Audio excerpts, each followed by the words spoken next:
ሞገስ ደስታው እባላለሁ። እሺ እኔ የወጣሁት ብር አዳማ ላይ ነው የወጣሁት እና 4ኛ ሬጅመንት ላይ ነው ማለት እና ሁኔታው ያው አልተመቸኝ ሆኖ የጊዜው ሁኔታ በጣም አልተመቸኝም። በጣም መከላከያ ቤት ስቃይ ብዙ መከራ አለው። በዛ ምክንያት ወንድሞቻችን ጋር እየተጣላን የምንገዳደልበት በጣም ደስ ስለማይል ሁሉም ሰው መከላከያ ሁሉም ሰው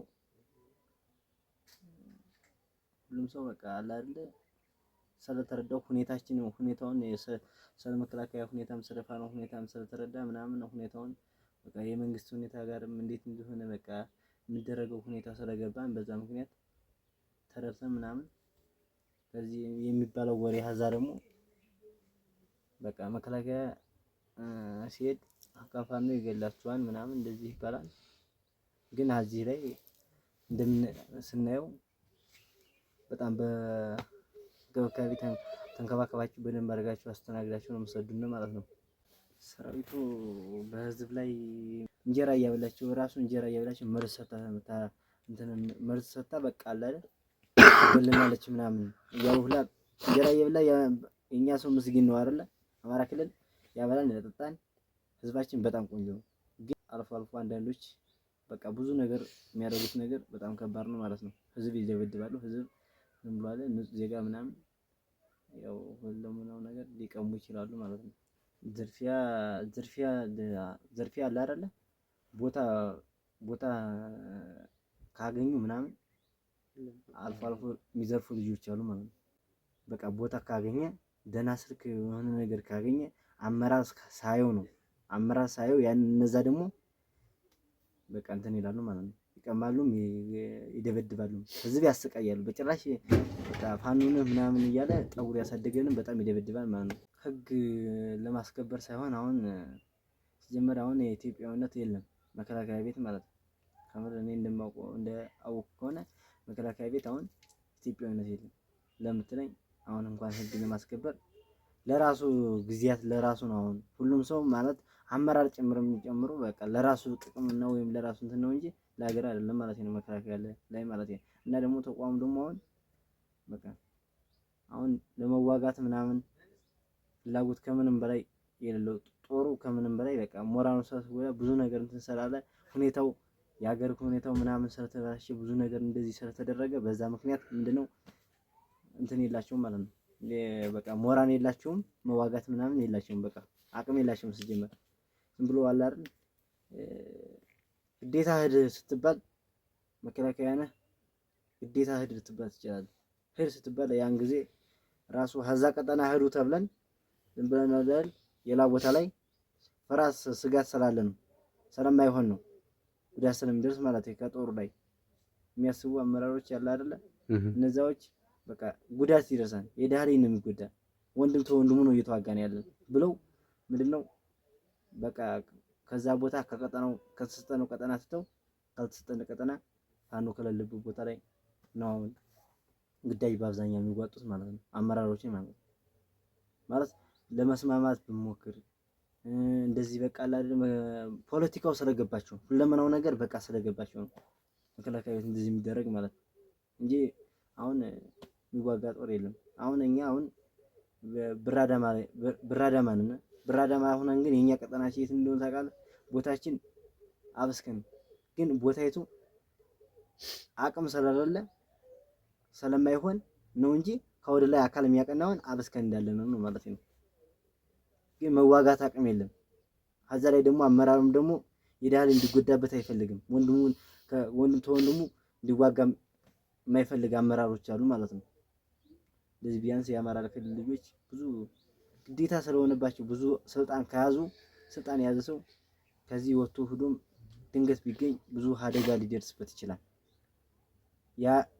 ያን ስለሚደርስበት በቃ ምንድነው ዝም ብሎ የታገሰ ሀዛው የመከራ ያየ የታገሰም የቻለ በዘረኝነት አሁን ስልጣን ራሱ በስልጣን ምክንያት ራሱ ኢትዮጵያዊነት ቢኖር በስልጣን ምክንያት አሁን አንድ ወታደር የኦሮሚያ ክልል ላይ አሁን ትናንትና የመጣው ማረግ ሲሰጥ እኛ የምንሰራው በደንብ ተግተርትረን እየሰራ ነው ራሱ መረጃ አይሰጠንም ማለት ነው።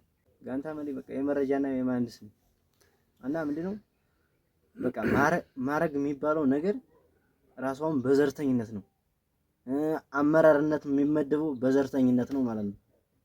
ያው ስራ ነው እና በዚህ ምክንያት ስለሆነ ሁኔታውን የአማራ ክልል ልጆች አመራር የሆኑት ረጅመንት መሪ ክፍለ ጦር መሪ የሚሆኑት አለ አይደለ ሁኔታውን ስለሚያውቁት በቃ ምንድነው እነሱ የሚያደርጉት እነሱ በቃ አለ አይደል ችለው በቃ እየተሰቃዩ ዘርተኝነቱን እያወቁ ችለው የሚኖሩ አሉ። ጌጤ ያለ ይባላል የሁለተኛ ረገን ባነው ከዛ ጋንታ መሪ ሁለተኛ ጋንታ እዛ ስራ የምንሰራው እንደሚታወቀው ግዳጅ እንወጣለን። ግዳጅ ስንወጣ ከዛ ከምትሄድበት አካባቢ የሆነ ተኩስ ይፈጠራል። ያ ተኩስ ሲፈጠር እዛ አካባቢ ያለ ሲቪልም ሆነ ማን ፋኖ በቃ ሲቪል ፎጣ የለበሰ ሁሉ በቃ ፋኖ ነው ማለት ነው።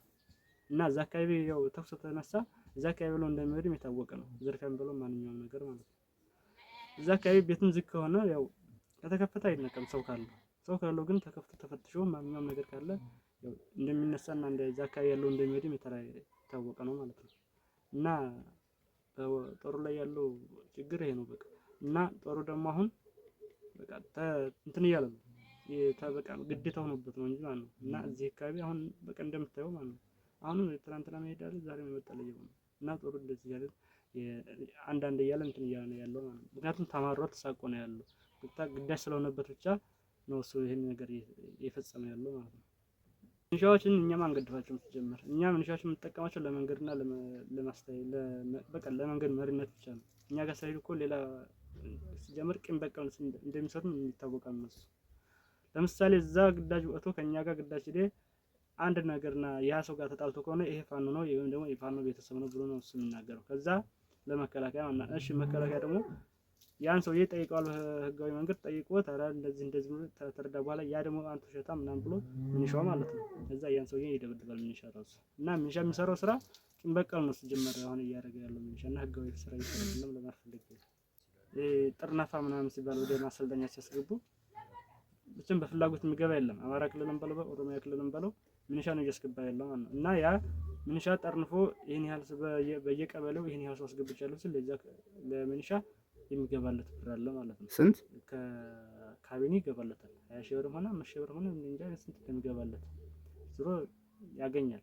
ፖሊስም በለው ማንኛውም አካል ነው እሱን መቼም መከላከያ መጥቶ አንተን ይዞ አይሄድም። ዝም ሄዶ ከአካባቢ ያለ ምንሻ ነው አንተን እየጠረነፈ ያለ ማለት ነው። እዛ አካባቢ ያለ ምንሻ ለምሳሌ እኛ አካባቢ ያለ ምንሻ ከሌ አሁን ስራ እየሰራ ለምሳሌ እኛ ስራ እየሰራ ነው ነበር። ከዛ ከስራ መልስ ይዞ ይመጣል ያስገባ ወደ ፖሊስ ጣቢያ ከዛ ከፖሊስ ጣቢያ ተጭነህ አሰልጣኝ ትገባለህ። እኛ ያወጣንበት ምክንያት ያው ምክንያቱም ይሄ ትግል ከእህት ከወንድምህ ጋር ወይም ከአጎትህ ጋር ነው የምትዋጋ ያለው። እና ጦርነቱ ያሁኑ እኛው በእኛ ለምን እንዋጋለን? እኛ በእኛ ለምን አፈሙዝ እናዞራለን? ወንድማችን ለምን እንወጋለን? ለወንድማችን ለምን እንገላለን? ይሄ ስለሆነ ነው አሁን የወጣንበት። እዛ ያው መውጣት እንፈልጋለን አይደል? ሁሉም ጦር በቃ አማራን በለው ኦሮሞን በለው ደቡብን በለው መውጣት ይፈልጋል። ምክንያቱም ተማሯል። ትግሉ ይሄዳል፣ ዝም ብሎ ይጓዛል፣ እግሩ ተመልጦ ነው የሚመለሰው። ምንም ነገር እንትን አይልም እና እንዳይወጣ ይፈራል። እዛ የሚወረወረ ሌላ ነው እንዳይቀር እዛ እንዳይቀመጥ ተማሯል። ሁለት ልብ ነው የሆነው እና እናውቀዋለን አይደል? ማግ ደግሞ እዛ ኦሮሞ በለው ደቡብ በለው የኛው ሰው ራሱ አማራው ማለት ነው እንዳይወጣ ይፈራል። እንዳይቀር ደግሞ እንትን ይላል ሁለት ልብ ይሆናል። ምክንያቱም እዛ ብትወጣ ፋኖ ይገላል፣ መሳሪያን ተቀብሎ ነው የሚልክ ነው የሚባለው። ከዛ ማለት ነው እዚህ ግን መጥቶ ስታየው ሌላ ነገር ነው እና ለዛ ስለሆነ ነው እሱ እዛ መቅረት እየተወላወሉ ያሉት ማለት ነው። እዚህ ጋር ያለው ፍቅር የተለየ ነው። በቃ የእናት አባት ልጅ ራሱ እንደዚህ እንክብካቤ ያደርግልሃል። በጣም ተከባክበውና በጣም አክብሮት አለ። እሱ ባዶ መጣ ለምሳሌ በቃ ልብስ ተገዛላት መሳፈሪያም ሆነ በቃ የፈለገውን ሁሉ ተደርጎለታል። ሀገሩ ገብቶ ራሱ ሌላ ነገር መስራት ይችላል ማለት ነው።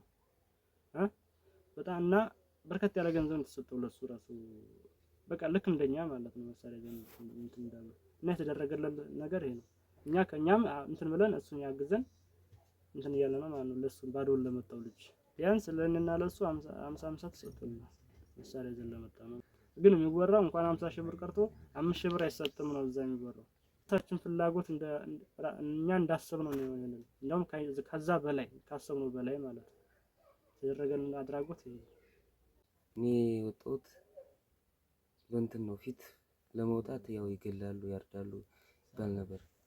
አሁን ግን እንደተባለው አልሆነም። እንደወጣው ልብስ ተገዛልኝ፣ ብር ምናምን ለሻይ ለቡና ተሰጠው። እዛ ልብስ ተገዝታ ሲቪል ልብስ ለበስኩ። ቤተሰብ ዘውዱ እንትን አልኩ አደረስኩ እስከ ቤተሰብ። እንደውም የአማራ ልጅ ይሆን በቃ አማራ ስለሆነ እስካሁን ስለቆየ ይገላሉ ስለሚባል የአማራ ልጆች ሆነ የኦሮሞ ልጅ ሆነ ማንኛውም ብሔር ሆኖ ማንኛውም በክብር ነው እየተሰደደ ያለ።